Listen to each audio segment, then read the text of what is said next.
Bonjour les amis, j'espère que vous allez bien. Aujourd'hui, je vais vous expliquer comment on détermine le diagramme floral et la formule florale de la fleur Hibiscus rhesasinensis, qui appartiennent à la famille des malvacées. Mais avant tout, je vais faire une révision de ce que nous avons vu la dernière fois. Normalement, vous devez travailler cette fleur en TP. On va repérer premièrement celle-là, et puis ce qui est en vert, et puis ce qui est en rouge. Tout ça, ça constitue le périanthe. Les pièces que je vois à la périphérie de toute la fleur, c'est là. Ces pièces, ça forme ce qu'on appelle le calicule. Il y a 6 à 7 pièces qui constituent le calicule.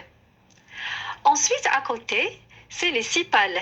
Et l'ensemble des sépales, comme j'ai déjà expliqué la dernière fois, ça forme le calice. Ce calice, comme vous voyez, c'est un calice gamosépale. Ici, je vois que la totalité des pièces est soudée. Alors pour les pétales, c'est ce que vous voyez en rouge, elles sont très grandes, qui sont en nombre de 5. Ces pétales sont libres, donc la totalité est libre. Mais au-dessous à la base des pétales, elles sont légèrement soudées. Et on dit qu'à partir des malvacées, les pétales commencent déjà à se souder pour passer à la gamopétalie. Pour la préfloraison, je reviens donc à la préfloraison des sépales. Alors pour les sépales, ils sont soudés. Et généralement, lorsque les pièces florales sont soudées, ils vont donner automatiquement une préfloraison valvaire. Alors pour les pétales, la préfloraison est de type tordu. Parce que vous voyez, ce pétale, ce côté, elle protège, elle couvre ce pétale. Et cette partie, elle est couverte. Ce qui fait, chaque pétale possède une moitié par laquelle elle couvre et une autre partie qui est couverte. Donc c'est bien une préfloraison de type tordu. Maintenant, qu'est-ce qu'on voit au milieu de cette fleur de l'hibiscus? Au milieu, ce tube, c'est ce qu'on appelle le tube staminal. Donc tout ça, c'est le tube staminal. Pourquoi staminal? Parce qu'il porte directement des étamines. C'est ça les étamines, ce que vous voyez en jaune. Alors ces étamines, en fait, ne sont pas des étamines entières, mais des demi-étamines. Pourquoi des demi-étamines? Car quand vous observez au-dessous de la loupe, vous allez voir que l'antère est uniloculaire, à une seule loge. Alors que normalement une étamine complète doit avoir une antère biloculaire, à 2 loges. D'accord? Alors ensuite, au sommet de ce tube staminal, qu'est-ce qu'on voit? On voit des stigmates. 5 stigmates libres, mais leur cils se trouvent à l'intérieur. J'ai déjà fait la dissection de la fleur dans la vidéo précédente et j'ai montré que le cil se trouve à l'intérieur. Pour ne pas confondre le tube staminal avec le cil, donc le cil se trouve caché dans le tube staminal. Voilà. Maintenant, à propos de l'androcée.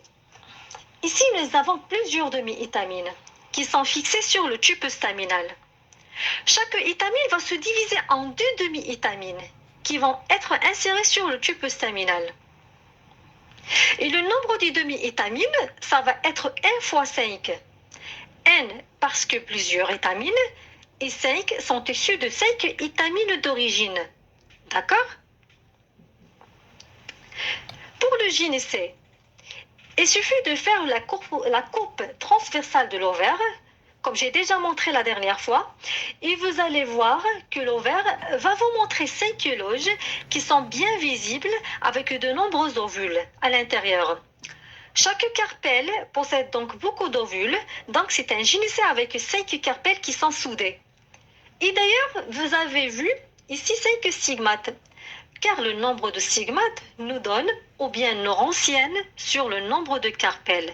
5 stigmates, automatiquement, il va avoir 5 carpelles.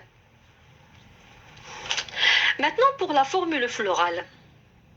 Alors, la formule florale ici, la fleur est hermaphrodite.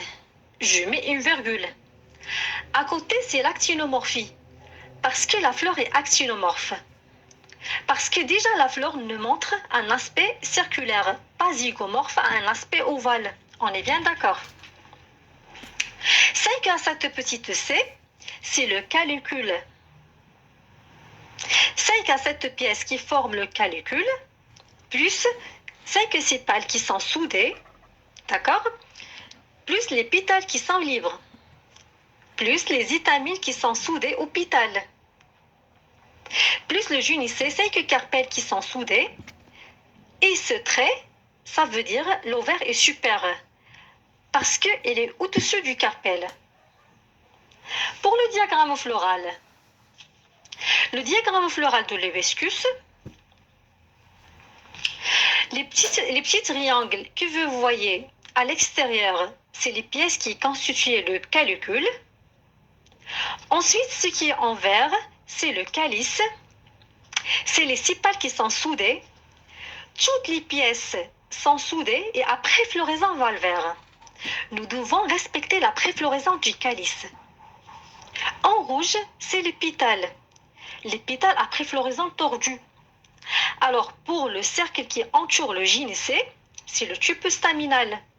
Et à partir de ce tube staminal, donc il y a des filets qui soudent. Chaque filet arrive au milieu des pétales et chaque filet, il y a des demi-étamines. Ce que vous voyez en jaune à l'intérieur, c'est le gynécée, avec 5 loges, 5 cavités, avec plusieurs ovules par carpelle. Alors voilà, donc c'est tout ce qui est essentiel à retenir.